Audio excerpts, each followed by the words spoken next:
Hi everyone, welcome back to my channel. I hope you're all doing well. This is my last journal with me of the year, though this is not the last video I'll be posting in 2024. I have a lot I want to talk about today actually. First of all, I wanted to talk about Canva quickly. I haven't even mentioned how fun all the Christmas frames are. They've been so perfect for making all of my festive spreads, and also I've been trying to test more Canva apps lately. I started off testing to see if any of the background removing apps work well, and they definitely don't. But that's when I started thinking, are there any frame apps other than that one in the edit section?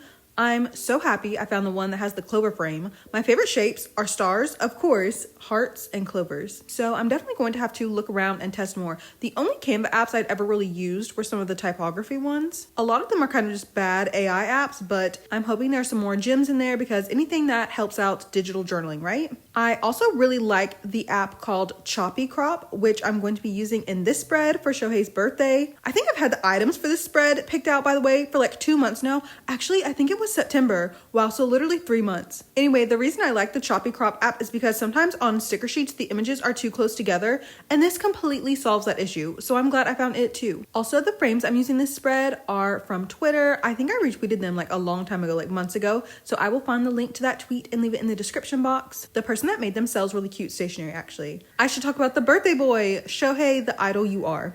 I'm so happy his injury didn't prevent him from being able to pursue his dreams, and even though I still dream of the NCT unit that would have contained Shohei, Xion, Sungchan, and Shotaro, I feel like he has more space to showcase his talents in Mitro.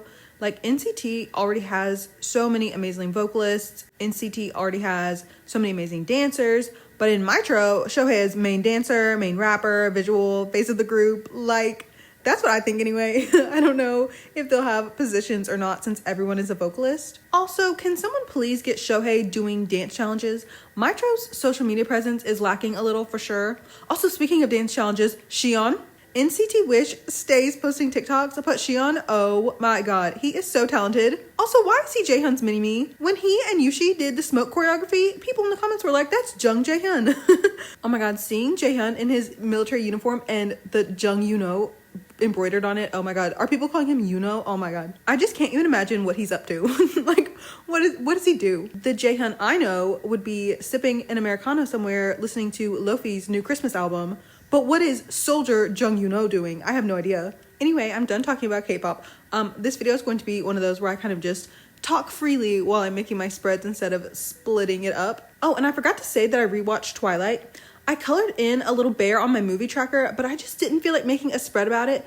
I have seen Twilight so many times. The story is terrible, but like, it's also perfect. A big part of my lore is that I was obsessed with the Twilight saga from the ages of like 11 to 13, the age everyone is obsessed with Twilight, I guess. Twilight literally mutated my DNA. I am the way I am today because of Twilight. I feel like if I had never read the Twilight saga, then I would have never gotten into like YA fiction in general, like paranormal, supernatural romance kind of YA.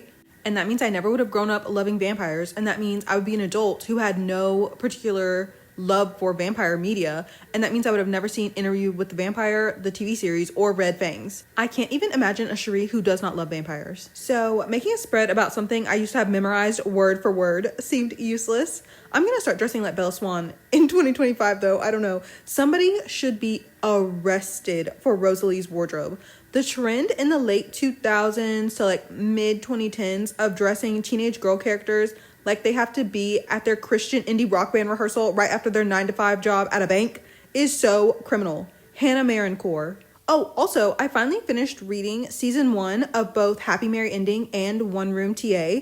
Those are the two manhwas I'm keeping up with currently, in addition to Love and Let Lie. Happy Merry Ending, it's kind of a slow story. Like, not a lot happens in every single chapter, but it's about this man who was almost a K-pop idol when he was young, but now he works as a singing tutor as well as like a wedding singer. And when he's at these wedding gigs, he sees this same MC, this wedding MC, constantly over and over. And he thinks this guy is good looking, and the guy is like his name's Jaehyun, by the way. He strikes up a conversation with the main character, and Jaehyun is like very bubbly and like outgoing and really friendly, and the main character is kind of like more like quiet and reserved, and he feels like he doesn't need to get his hopes up because he's like, there's no way that Jaehyun is gay, so he really wants to keep him at arm's length anyway because, you know, he's developing feelings for him, but he doesn't want to have his feelings hurt. And in addition to that, he also has a longtime friend who's also a neighbor that he's in like a situationship with. That guy's name is Hoyeon, and he has no clue, but Hoyeon actually has feelings for him. He just like never pushes him about it because he knows that the main character really like doesn't want to be in a relationship. And you find out the reason why the main character is so closed off like that is because when he was young and was a trainee, his like company CEO, I guess, was grooming him. And he like very coldly and very harshly cut him off and also essentially ended his dreams of debuting and becoming an idol. And that CEO also comes back into his life because he is like working on debuting this new group and everything. And one of the new idols is named Chanyu.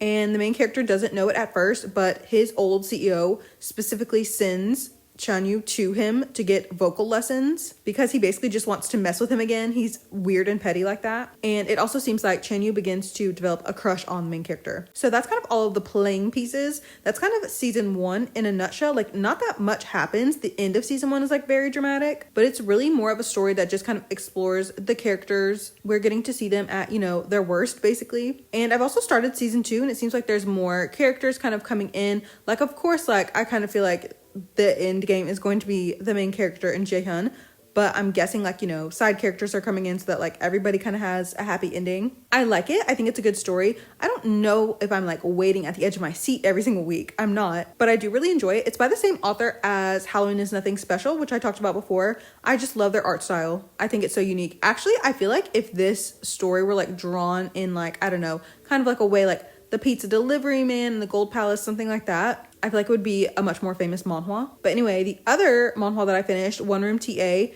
is so funny. It's about these two college students. One is an undergrad, one is in his master's program, and he's also a TA. They kind of meet, and within a very short amount of time, the younger character, he asks out the older character because he's basically just like, I'm in love with him. And Yuyun, that's the younger character, he doesn't know, but Jinhyun, the older character, he kind of has his own motives for why he says yes, sure, he'll date him. And they move in with each other within like a week of knowing each other, something like that. And Yuyun realizes the like kind of cool, mature looking exterior that he sees at first in Jinhyun is just like a lie, and that he's very weird actually. Jinhyun loves reading BL webcomics. He's just like me in that aspect. And he's always kidding around with Yuyun, being like, hey, you want to do this?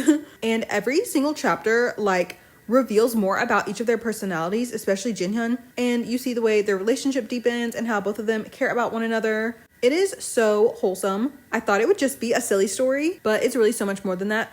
Also, in the creator's note, the author said that she was a master's student herself while she was making this comic. Like, what? You know how people will be like, you have the same 24 hours as Beyonce? I don't, but apparently author Jibung is on those Beyonce hours. I can't even imagine finishing up an entire season of a webcomic and then finishing my master's program. Like, what? I remember seeing people going to like offline events involving the story before in vlogs, so I was always really curious about it. So I was so happy to see that it got an English license, and I'm so glad that I've been reading it. It's a really interesting manhwa. I've never read anything else like it. I didn't screen record the spread I made for those manhwas, but you'll see it later in this video along with others I didn't screen record. But there's a yellow and brown star background that I used in that spread, and I got that from Twitter, so I'll leave the link in the description box, but I'll also leave the link to their neighbor blog because it has all the different color variations of that wallpaper that that person made, so you might find more colors that you like. By the way, if there's anything else I found on Twitter that I forgot to mention, I'll leave those links too. I also read A Room with a View. I listened to it on audio from my library. As far as classics go, it wasn't my favorite, but it was very funny. I recently found a lot of Wish Me Well art that I thought was cute, so I used some of that in the spread I made for A Room with a View, because she's always writing letters, and people in the 1900s were also always writing letters.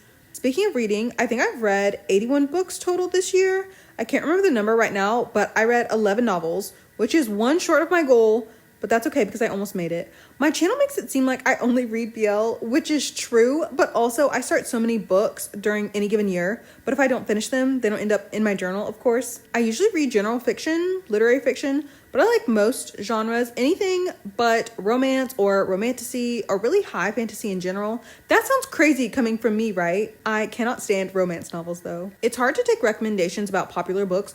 Also, because I've always been a reader, a lot of books that are popular that came out a while ago are things that I already read as a teenager. I thought I would always love YA actually, but alas, here I am. I feel like nowadays I read novels to deepen my knowledge, to like take in other people's lives and thoughts, not so much to have an adventure. I have some nonfiction books I need to finish up too. But I did meet my goal of reading 60 manhwas or mangas, but I didn't complete my goal of reading a shoujo romance series.